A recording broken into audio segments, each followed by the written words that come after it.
Բարև ձեզ։ Այսօր հանդիպել եմ Լուսինե Բադալյանին, հաղորդավարուհի։ Բարև Լուսինե։ Բարև։ Ասում են կինը, խելացի կինը մի ողջ կայսրություն է, եւ որ հանդիպում ես խելացի կնոջը կամ պետք է շիկնես, կամ պետք է լռես։ Չգիտեմ խելացի կանանց հետ ինչպես, բայց ես ինձ ինչ որ չեմ համարում այդպես յուրահատուկ խելացի կամ յուրահատուկ գեղեցիկ կամ յուրահատուկ դրա համար եմ ասում, այսինքն երբ հանդիպում ես նորմալ կնոջ, կարծում եմ միջին կամ գուցե լավ միջինից մի փոքր ավելի հնարավորություններով, ապա դու ուղղակի պարտավոր ես զրուցել, ոչ շիկնիր, ոչ էլ լռիր, գեղեցիկներին ու խելացիներին կհանդիպես կլռես։ Այսօր տեղերով եւ դերերով փոխվել ենք։ Մեր երկրի վիճակի մասին եմ ուզում հարցնել, հա։ Աչուձախ, այսպես ինչ որ խաղերի մեջ ենք հայտնվել, քաղաքական մի մեծ լաբիրինթոսում ենք հայտնվել եւ կարծես թե դուրս չենք կարողանում գալ։ Ինչքանով մենք մեր վիճակից կարողանանք դուրս գալ վերջի։ Ես կարծում եմ, որ մենք խնդիր ունենք, որովհետեւ մենք կորցրել ենք մեր օբյեկտիվ մտածելակերպ, այսինքն հարցերին օբյեկտիվ վերլուծություններ, եզրահանգումներ, քննարկումներ տալու հնարավորությունը եւ թերևս հենց դա է ամենամեծ խնդիրը, որը մեզ բերել եւ կանգնեցրել է այս իրավիճակի առաջ։ Օրինակ ես ինքս էլ սկզբում տարբեր անարդարությունների, եթե ես ինքս գտնում եմ, որ դա անարդարություն է, ինքս շատ բուռն պայքարում էի, շատ ակտիվ պայքարում էի, բայց հավատացեք, ամեն մի պայքարի մեջ ներքաշվելուց հետո, երբ դրա ծավալը ավելի մեծանում էր, ես արագ այսպես դուրս էի գալիս, որովհետև ես զգում եմ, որ այստեղ արդեն սկսվեց խաղ։ Գուցե ամենասկզբում դա ինչպես ես, այնպես էլ մնացած մարդիկ, ովքեր ներքաշվեցին կամ իրենց ձայնը բարձրացրեցին, գուցե մնացածն էլ անկեղծ էին շատ, բայց երբ տեսնում եմ, որ դա կարող է լինել այսպես ուժեղ պայքար, միանգամից տարբեր ուժեր վերցնում են այդ պայքարը ու սկսում են այն օգտագործել իրենց կողմ ու այնքան ցավալի է, որ դու ընթացքում սկսում ես շատ կասկածամիտ դառնալ։ Երևի թե բոլոր այն մարդիկ, որոնց դու ժամանակին վստահում էիր կամ հիանում էիր նրանց խոսքով, ցավոք սրտի թող ինձ բոլորը ներեն, բայց այսօր ես չեմ կարողանում վստահել նրանցից եւ ոչ մեկին։ Այսինքն ես չգիտեմ այդ մարդը իսկապես անկեղծ է իր խոսքերի մեջ, թե նա արդեն որևիցե ուժի հետ աշխատում է։ Նույնը, եթե մասշտաբով մեծացնես, նույնը արտաքին քաղաքականությանն էլ է վերաբերում։ Այսինքն եթե մենք փորձում ենք որևիցե հարցին լուծում տալ եւ սկզբում այսպես ինտուզիազմով ոգևորված որևիցե հարցի արդարացի մեր ձայնն ենք բարձրացնում, հանկարծ արտաքին քաղաքականությունն էլ հա մեծ տերությունները միանգամից այդ հարցը վերցնում են, օգտագործում են եւ սկսում են շահարկել իրենց նպատակների համար։ Ցավոք սրտի այսօր հենց այդպես է եւ վերջին շրջանում մարդիկ, ովքեր ինձ հետևում են, նրանք էլ բաժանվել են երկու բանակի, մի մասը անդադ ասում է, բա այս հարցին ինչի չեք խառնվում, մեզ ձեր կարծիքն է հետաքրքրում կամ ինչի ակտիվ չեք, ինչի չգնացիք այս միտինգին, ուրեմն դուք ձևականություն էիք անում են սկզբում ձեր PR-ի համար էիք անում։ Մյուս մասն էլ ընդհակառակը խնդրում, հորդորում է, որպեսզի առանձնապես չխառնվել այդ խնդիրներին, ոչ թե նրա համար, որ չկա դրա կարիքն ու անհրաժեշտությունը, այլ նրա համար, որ երևի իրենք չեն ուզում քեզ կորցնել, որպես իրենց կողմից համակրելի մի անձնավորության, դու երբեք չգիտես ինչ խաղի մեջ ես ներքաշվում։ Դրա համար ես այսպես այս վերջին շրջանում հասկացա, որ թերևս կյանքը այնքան խելացի է, որ ինքը լուծում է բոլոր հարցերը, հա, ամեն ինչ գցում է իր տեղը, նույնիսկ պատմության ասպարեզում, հա, պատմությունն էլ է այդպիսին։ Դրա համար, եթե ծայրահեղ անհրաժեշտությունը լինի, գուցեև կարելի է անպայման սատարել կամ կանգնել պետության կողքին կամ ընդհակառակը նրանց, ովքեր պետությանն են դեմ նայած, ով կլինի արդարացի, որոշեցի, որ ավելի լավ է այսպես մի քիչ հեռու մնալ, քանի որ ծայրաստիճան հիասթափություն է տիրում, նույնիսկ այն մարդիկ, որոնց խոսքը միշտ հետաքրքիր էր եւ կարծիքը սուր էր, այսօր ես ունեմ կասկածներ, որ նրանք դա չեն անում պետության կամ ժողովրդի համար, այլ այդպիսով կերտում են իրենց ապագան, իրենց բավականին այսպես հաստատուն ամուր հողի վրա կանգնած եւ պինդ ապագան։ Ինչ փոխվեց նոր կառավարությունը։ Եվ որ Հովիկ Աբրահամյանը ասաց քաղաքական գործիչը ինքը շատ խելք չի պահանջում քաղաքական գործիչ լինելու համար։ Սա գիտեք, կյանքում ամեն ինչ հարաբերական է, պատմության մեջ առավել եւս եւ հարցին կարելի է նայել տարբեր դիտանկյուններից։ Իհարկե ես էլ ամենասկզբում հիացած չէի բնականաբար, որովհետև սա իմ անձնական ուղղակի մտածելակերպն է, ես կարծում եմ, որ քաղաքական գործիչը հատկապես վերին էշելոններում կանգնած, քաղաքական գործիչը, որը քո երկրի դեմքն է, պիտի ունենա խարիզմա, պիտի իր արտաքին տեսքից սկսած մինչև իր ձայնը, մինչև իր խոսքը, մինչև իր շարժ ու ձևը, հատուկ ես հիշում եմ, երբ մենք պատմության ֆակուլտետում սովորում էինք, մեր մյուս ճյուղը, այն ժամանակ միջազգային հարաբերությունները մտնում էր պատմության ֆակուլտետի մեջ, նրանք հատուկ դասընթացներ էին անցնում, ինչպես նայել հակառակորդին կամ համախոհին, ձեռքի ինչ շարժումներ անել, գլուխը ինչ աստիճանով թեքել, այսինքն դրանք գիտություն է դա, որը մանր հաշվարկներ են, որից մենք մարդիկ, ովքեր այդ մասնագիտության մեջ չենք, տեղյակ չենք, եւ դա միշտ բերել է իր արդյունքները, որովհետեւ եթե դուք նայեք թեկուզ համաշխարհային պատմության մեջ ամենամեծ քաղաքական գործիչներին, նրանք երբ խոսում են կամ երբ ինչ որ բան են ասում, քեզ այդ պահին թվում է թե դու նրանց հետ համաձայն ես, որովհետև նրանք այդպիսի տրյուկեր են օգտագործում այդ ընթացքում, որ դու հիպնոզանում ես։ Ցավոք սրտի մեր կառավարության մեջ ես չեմ տեսել որևիցե մեկին, դա խոսում է այն մասին, որ նրանք այդ համապատասխան կրթությունը չունեն, չեն անցել։ Զուտ այդ տեսակետից ես համաձայն չէի, որովհետև վարչապետը դա երկրի երկրորդ մարդն է կամ հիմա ասում են ազգային ժողովի նախագահն է երկրորդը, իսկ երրորդ մարդն է,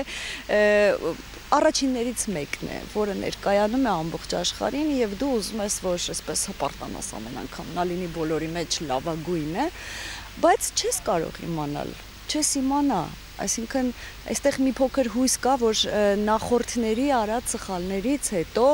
գուցե քանի որ ժողովուրդը այդքան կողմ չէր նրա ընտրվելուն, գուցե նա փորձի ապացուցել հակառակը, որ տեսեք դուք գոհ չէիք կամ չէիք ուզում, բայց ես գուցե կարողանամ ինչ որ բան անել, չգիտեմ, ես հրաշքների եմ հավատում ու կարծում եմ, որ դա միակ տարբերակն է, ինչով որ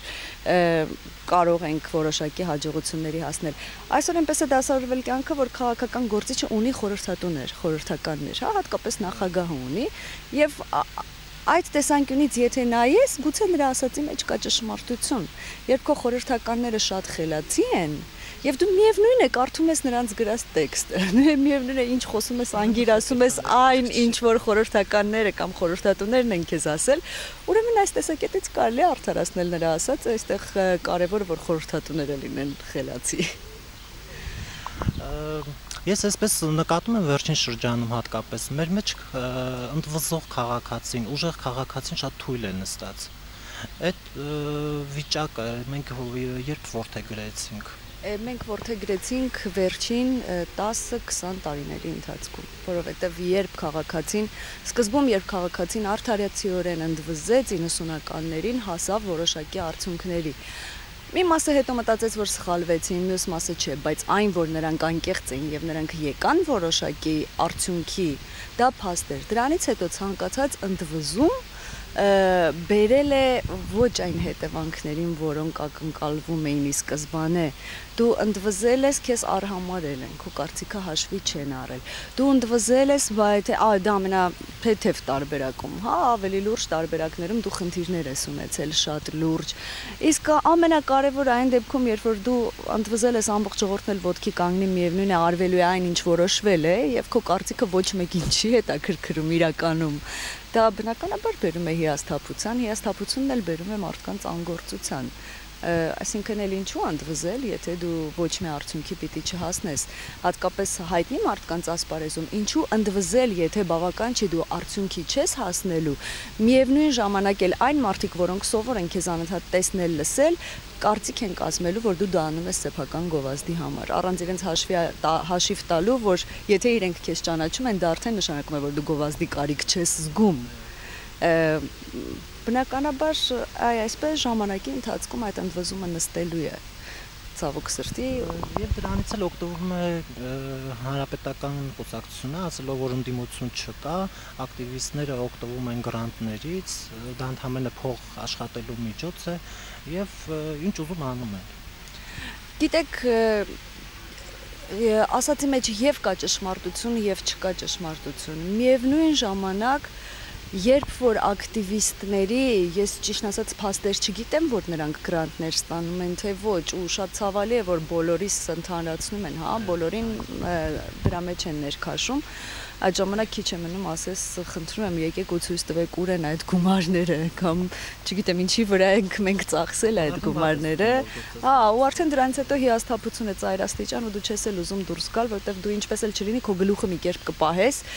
եթե դա անում ես ուղակի քո հայրենասիրությունից կամ քո քեզ ծնած ազգի նկատմամբ սիրուց, ապա մտածում ես ինչի համար ավելի լավ է ես իմ գլուխը պահեմ, ինչպես կկարողանամ, բայց սա ուրիշ հարց է, սա թողնենք։ Ասացի մեջ եւ կա ճշմարտություն, գուցե լինի, չի բացառվում, եւ միևնույն ժամանակ մի քիչ էլ ավելորդ զրպարտություն է, բայց եթե ակտիվիստի, ենթադրենք, որ կա, հա, այդպիսի ակտիվիստ, իսկ հաստատ կան մի քանիսը, որոնք գրանտներ են ստանում եւ փորձում են պայքարել այդ ամենի դեմ, եթե նրա եկամտի միակ աղբյուրը այդ գրանտն է, ես չեմ կարող նրան մեղադրել, որ նա այդպես է անում։ Ես կմեղադրեմ իմ նմանին, ով որ ամեն դեպքում ունի աշխատանք, ամեն դեպքում լավից վատից իր գլուխը պահում է, բայց միևնույն ժամանակ վերցնում է գրանտ ու ամեն ինչ անում է պետության դեմ, դա ինձ համար հավասար է ազգային դավաճանության։ Բայց այն մարդը, որը չունի ոչ մի ուրիշ տարբերակ, հույս էլ չունի որևիցե տեղ աշխատելու, ոտքի կանգնելու եւ նրա սնման միակ աղբյուրը գրանտն է, ով է մեղավոր։ Մեղավոր է այն քաղաքականությունը, ներքին տնտեսական քաղաքականությունը, որը վարվում է այսօր, եւ կարծում եմ, որ հանրապետական կուսակցությունը ոչ մի իրավունք չունի մեղադրելու այդ ակտիվիստներին եւս գաղափարական տեսանկյունից, այո, գուցե եւ ունի, բայց թող առաջին հերթին իր մեղավորությունը այդտեղ փնտրի։ Այդ ակտիվիստները շատ խելացի են, այնքան խելացի են, որ կարողանում են իրենց հետևից շատ մարդիկ տանել, ու ես ինքս էլ ինձ բռնել եմ մի քանի անգամ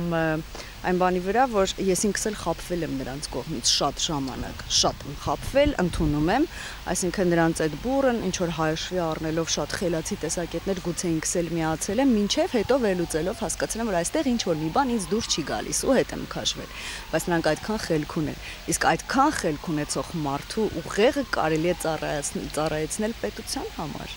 Կարելի է նրան տալ լավ մասնագիտություն, վերապատրաստել եւ անել այնպես, որպեսզի նա ոչ թե պետության դեմ հանդես գա, այլ պետության շահերի համար, շահերի կողմից։ Այսինքն այստեղ էլ մեր կառավարության բաց թողումն է, այնպես որ նա չունի իրավունք խոսելու այդ բարձրությունից եւ մեղադրելու որևիցե մեկին։ Հիշեցի, քաղաքական գործիչը մարդ չէ։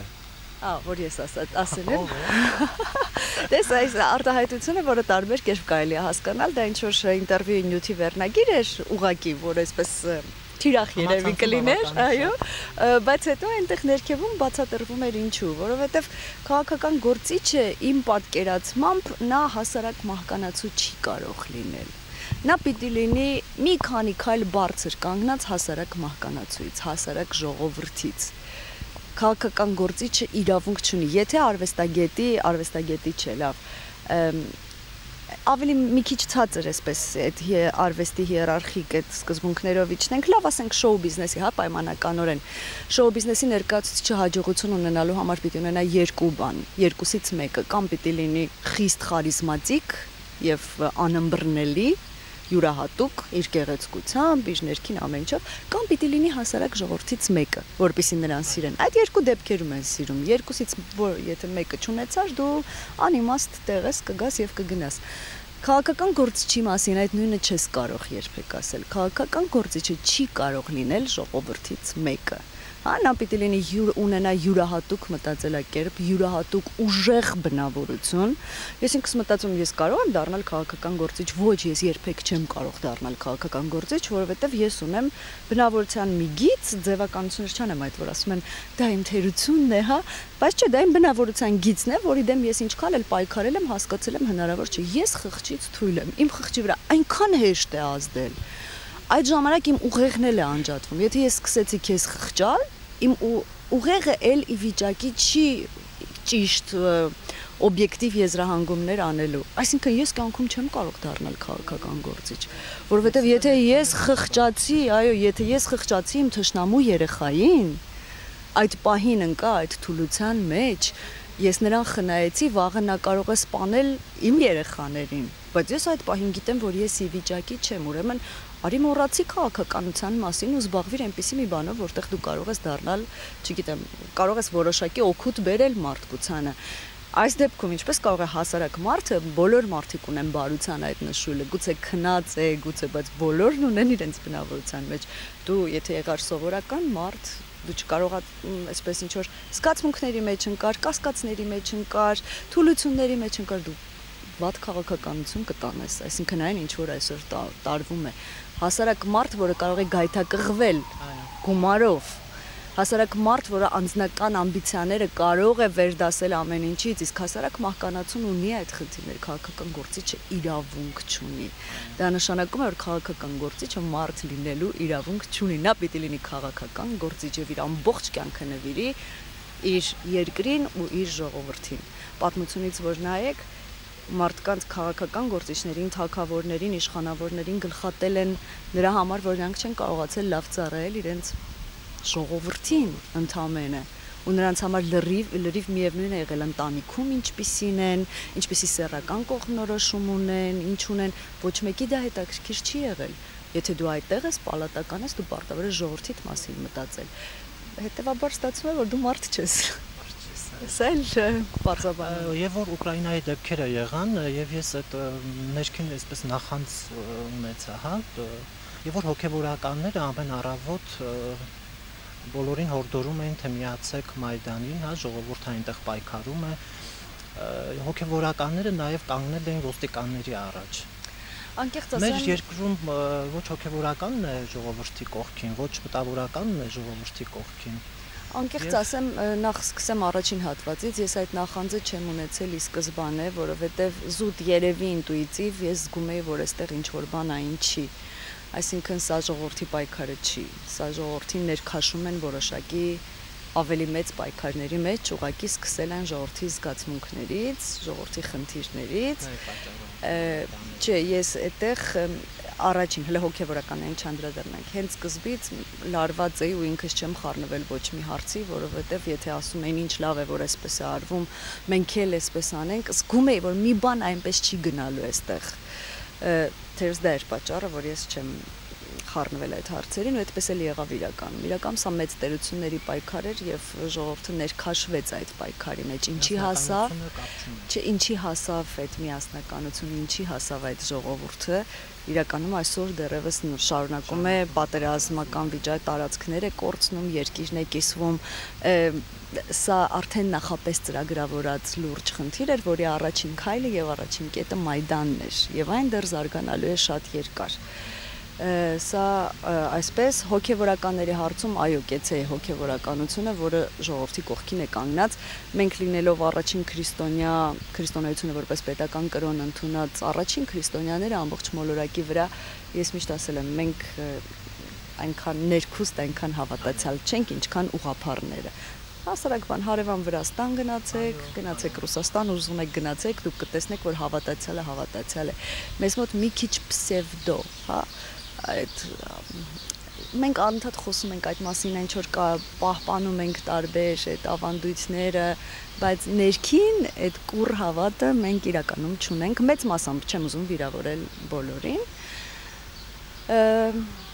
Սա հոգեվորականության մասով եւ երրորդը մտավորականության։ Ինչ վերաբերում է մտավորականությանը, սա լուրջ խնդիր է, ներողություն եմ խնդրում խոսքերիս համար, ցույց տվեք ինձ մտավորական եւ ասեք, որ այս մարդը մտավորական է։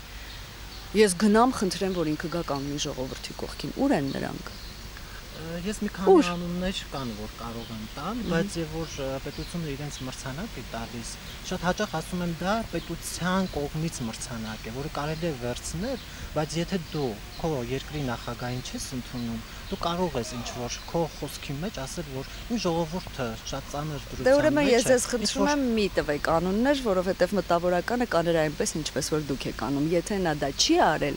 ապա ով ուզում է լինի, ես անձամբ սա միայն իմ անունից եմ խոսում, ես չեմ կարող նրան համարել մտավորական։ Հա, ով ուզում է լինի, եթե հնարավոր է նրան կաշառել մրցանակով կամ նրան զսպել, որ նա չխոսի,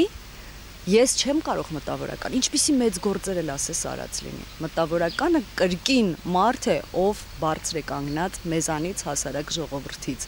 Եթե դու կարող ես էլի այդ գայթակղություններին ու ծուղակներին չդիմակայել եւ մնալ դրա մեջ, ուրեմն դու արդեն մտավորական չես, այլ դու ուղղակի մի մարդ ես, որը մի քիչ ավելի տաղանդավոր է, քան ես։ Եվ վերջում շատ կարճ ես հավատում եմ։ Լուսինե Բադալյանը ամենից շատ ինչին է հավատում։ Հավատում եմ, որ ամեն ինչ լավ կլինի։ Շնորհակալ եմ հաճելի զրույցի համար Լուսինե։ Այսքանով սահմանափակենք։ Ստեսություն։ Ստեսություն։